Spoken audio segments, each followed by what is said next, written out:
Les grands enjeux du territoire sont bien sûr pour nous avant tout la décarbonation de nos structures, que ce soit en termes de bâti, aussi bien en termes d'usage, et aussi le partage de l'énergie sur le territoire.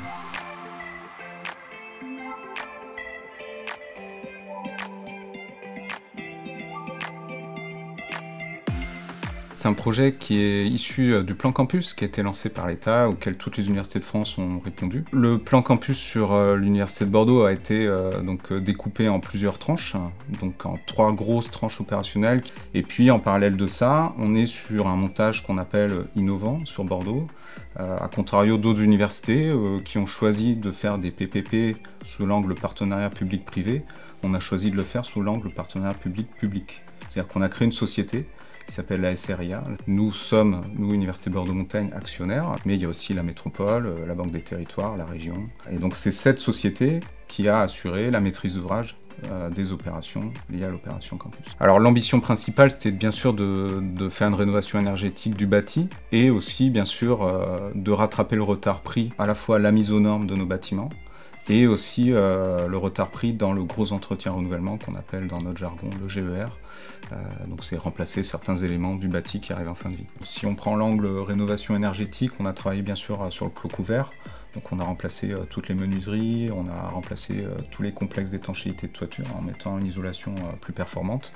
Et puis on a travaillé aussi sur nos réseaux de chaleur, donc tous les réseaux secondaires jusqu'aux émetteurs, on a tout remplacé. Et on a isolé aussi beaucoup de parois verticales. On a choisi de ne pas rénover, de ne pas faire d'isolation par l'extérieur pour conserver aussi le patrimoine architectural qui est issu du dernier grand courant architectural du XXe siècle, qui est le brutalisme.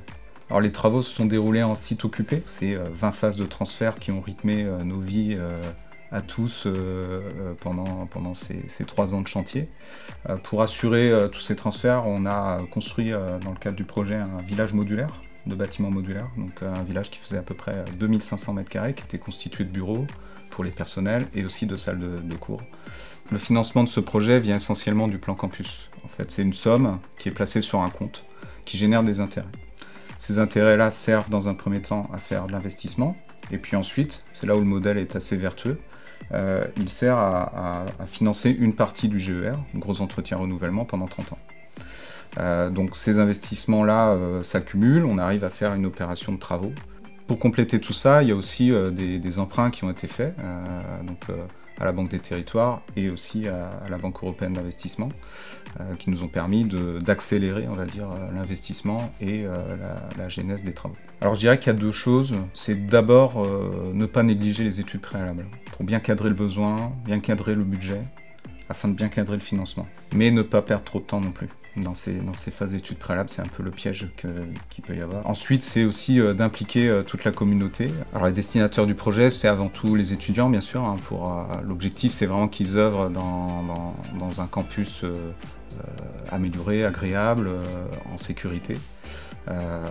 Et puis, bien sûr, forcément par ruissellement, tout ce qui va autour. Donc c'est avant tout les personnels, donc soit les personnels enseignants ou les personnels administratifs et techniques.